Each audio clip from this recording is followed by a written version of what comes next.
पंखों से उड़ान। दिल्ली की सर्दियों की एक धुंधली शाम थी। पूरा शहर अपनी ही रफ्तार में भाग रहा था। बसों की चीखती आवाजें, हॉर्न की गूंज और भीड़ में उलझे चेहरे, सब कुछ वैसा ही था जैसा हर रोज होता है।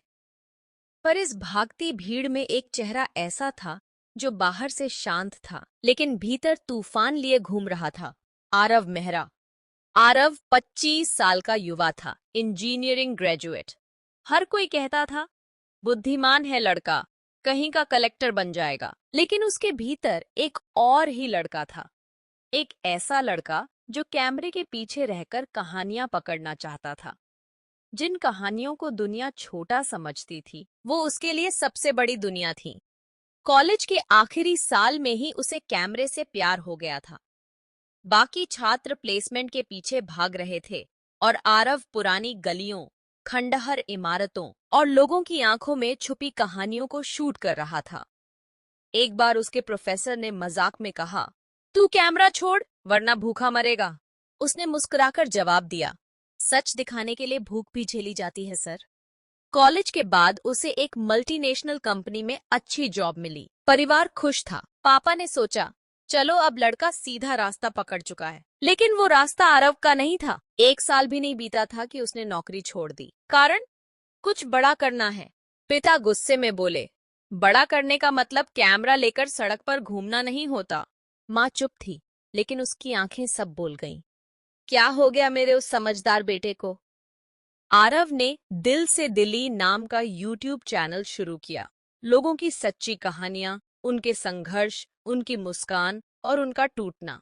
शुरू में तो व्यूज भी नहीं आए, न लाइक्स, न सब्सक्राइबर्स। परिवार वाले ताने मारते, मोबाइल देख देख कर दिमाग खराब कर लिया, पढ़ लिख कर भीख मांगने जैसा काम कर रहा है।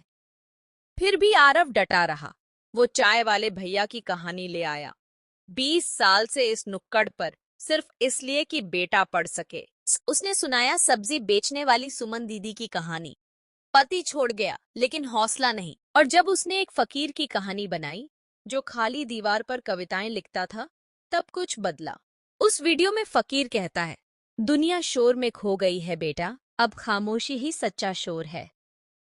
वीडियो वायरल हो गया, लाखों व्यूज, हजारों कमेंट्स। लेकिन कमेंट्स में एक बात बार बार थी, इसने दिल छू लिया।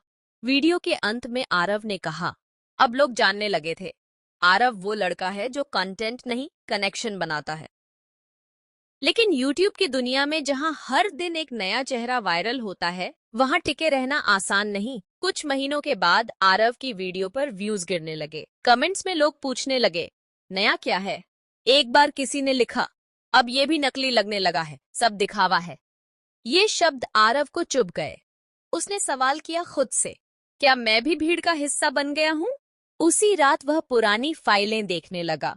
एक पुरानी वीडियो में मीना दीदी थीं, रिक्शा चलाने वाली एक माँ, जिनके पास 2 बेटियां थीं और सपनों से भरी आंखें। उसने फोन उठाया, पर उनका नंबर बंद आया।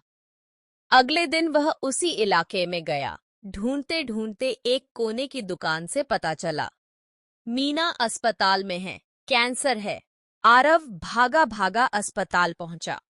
मीना की हालत नाजुक थी, पर जब उन्होंने आरव को देखा, मुस्कुरा पड़ी। तूने मेरी कहानी लोगों तक पहुंचाई, मेरी बेटियां अब कॉलेज जा रही हैं, मेरी हिम्मत तू ही बना था। आरव रो पड़ा।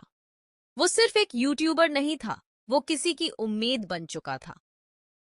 वापस लौटकर उसने मीना की कहानी का दूसरा भाग बनाया, माँ की आखिरी मुस्कान। वीडियो के अंत में उसने वही पंक्तियां दोहराई। इस बार ये प्रमोशन नहीं था, ये श्रद्धांजलि थी। धीरे धीरे आरव का चैनल फिर से बढ़ने लगा, लेकिन इस बार उसकी आंखें भी बदली हुई थीं। अब वो कैमरा सिर्फ वीडियो के लिए नहीं, इंसानों की आत्मा देखने के लिए उठाता था। उसने एक डॉक्यूमेंट्री बनाई, खामोशी की गली, जहां सिर्फ उन लोगों की कहानी थी जिनके पास शब्द नहीं थे, जैसे मूक कलाकार, बुजुर्ग विधवा और मानसिक रूप से परेशान किशोर। एक दृश्य में एक बुजुर्ग महिला कहती है, हमारी चुप्पी में भी दुनिया है बेटा, बस सुनने वाला चाहिए। वीडियो को राष्ट्रीय स्तर पर सराहा गया। टेडेक्स का बुलावा आया, पर जब मंच पर आरव खड़ा हुआ, उसने अपने भाषण की शुरुआत की। मैं एक इंजीनियर नहीं, कहानीकार हूँ और हर इंसान एक कहानी है। इवेंट के बाद एक 18 वर्षीय लड़का उसके पास आया, एक सस्ता सा कैमरा हाथ में और आंखों में जुनून। सर, मैं भी कहानियां पकड़ना चाहता हूँ, आपने मुझे बदल दिया। आरव मुस्कुराया और बस इतना कहा, कैमरा उठाओ और दिल से देखो, बाकी सब खुद हो जाएगा। उस रात आरव अकेला था, पर पहली बार खुद के साथ अकेला, न कि भीड़ से दूर। कमरे में अब भी वो पुरानी तस्वीरें थीं, फकीर की कविता, मीना की मुस्कान और एक जर्जर रिक्शा। उसने आखिरी बार कैमरे पर रिकॉर्ड बटन दबाया। हम सबकी जिंदगी में कुछ टूटा होता है, कोई सपना, कोई रिश्ता, कोई भरोसा।